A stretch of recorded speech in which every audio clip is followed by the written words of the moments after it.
Good evening, I'm Bo Williams, and welcome to the 7. Let's get a look at the big 7 stories right now. And topping the list for us tonight, a deadly shooting. Investigators think the suspect may have crossed county lines and now even state lines.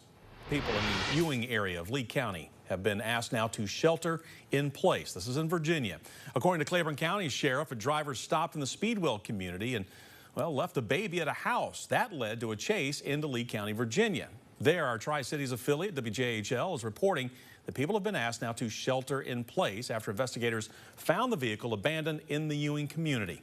The Claiborne County Sheriff says the suspect is believed to be the same one from a deadly shooting in Anderson County, where deputies were called out to the high school area. We showed you the scene at 5 o'clock today, a section of Moores Gap Road blocked off by a cruiser and crime scene tape. Investigators have set up a tent and brought in a crime scene unit. We're told by deputies at the scene that the victim is a woman, the suspect a man. At this point, we know that more evidence is being collected. Of course, we'll keep you posted as the process moves along. Our next big story for you, a shortage of ambulances. Knoxville Fire Department activating their Emergency Operations Center in response, facing an influx of emergency calls. Mark Wilbanks with KFD tells us that they are having to determine which calls to prioritize when crews arrive on scene. Some people are having to wait for care for up to an hour or even longer for some. Wilbanks adds there were multiple factors that played into their decision to open the center. Number one, the call volume is huge today, much larger than it has been at any time. At one point today, this afternoon, we had 11 fire engines on first responder calls. That's not typical for us. Part number two of that is, yes, there is a shortage of people to work on the ambulances. So paramedics and EMTs that staff the ambulances. That's a shortage in East Tennessee and across the country. Wilbanks also said that the issue is improving and they do expect to be able to close the center in about another hour or so. Ambulance contractor AMR responding, saying that the EOC was partially activated as is protocol and help was requested from other agencies due to a sudden increase in demand. AMR also adding that other changes were implemented at emergency departments to offload patients rapidly as appropriate and putting everyone available with credentials onto ambulances. Also tonight here on the Big 7, an East Tennessee community mourning a life cut short. According to THP, a deadly two-car crash happened last week on Highway 39. The arrest warrant states the 23-year-old Samuel David Phillips failed to yield, causing the crash that killed Toby Reed. Reed was the 2023 Sea Scout of the Year. We first introduced you to him back in February. Reed was a member of Sea Scout Ship 15. The first mate of that ship still cannot believe Reed is gone. His scout leader says Reed was one of the greatest people he's ever taught. It's just one of those kids that, you could always rely on. Big heart, great big heart.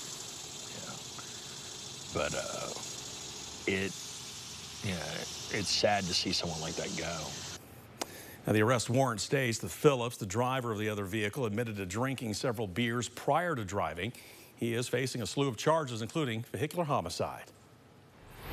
Also tonight here on the 7, U.S. Marshals searching for a former Indiana councilman suspected of rape, and they say he could be in the Gatlinburg area. I want you to take a look at your screen here for a moment. This is 55-year-old Stephen Sumner. He is wanted on 18 counts of rape of a minor. Sumner, who also goes by Craig, is described as standing about 6 feet tall, weighing around 215 pounds. We're also told he may not be alone. He could be with Sharon Barker, who you also see here. If you have seen Sumner or Barker, you are asked to call the East Tennessee Valley Crime Stoppers, the number 865-215-7165. You can also dial *tips. Also tonight for you, Oliver Anthony, an overnight music sensation on social media for his song Rich Men North of Richmond, was supposed to perform here in Knoxville at the Cotton Eye Joe. That is, until the Joe canceled his concert. Now, they did so after the musician posted a video on his Instagram account stating that the ticket prices were too high and asking people not to buy the tickets. The owner of the Cotton Eye Joe says when he booked the artist and the artist's manager signed the contract, there was no discussion about ticket pricing. He said he was offended by Anthony's post, and that's why he canceled the show. They sign a contract, generally they get a guarantee. His guarantee was $120,000. We paid for production, security, overstaffing, motel rooms, catering, things of all this nature that comes along with it. We did not pay for any travel expenses for him because they were coming through town from another show. We don't make money on concerts. You cover the cost of the artist if you're lucky and your extra expenses, and you hope for a good bar night. Oliver Anthony has since posted on his Facebook and social media outlets saying it's his fault for not being more directly involved with the venue and ticket prices. He also posted a video saying all of his upcoming shows, besides the two that he's already made agreements with, will be $25 for tickets with free meet and greets. Now, Anthony just announced a little over an hour ago on Instagram that he will be playing at the Knoxville Convention Center on September 29th. We did reach out to Oliver Anthony and his management for comment. We have not heard back from them at this time. The Dominion Group is looking for a new site in the Knoxville area to build affordable housing after deciding not to pursue the development plan for the North Shore Shodo community.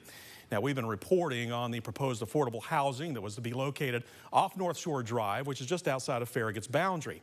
1 week ago, residents in the Choteau North Shore neighborhood protested the property proposal, citing concerns about traffic, flooding, schools, and impacting their home values.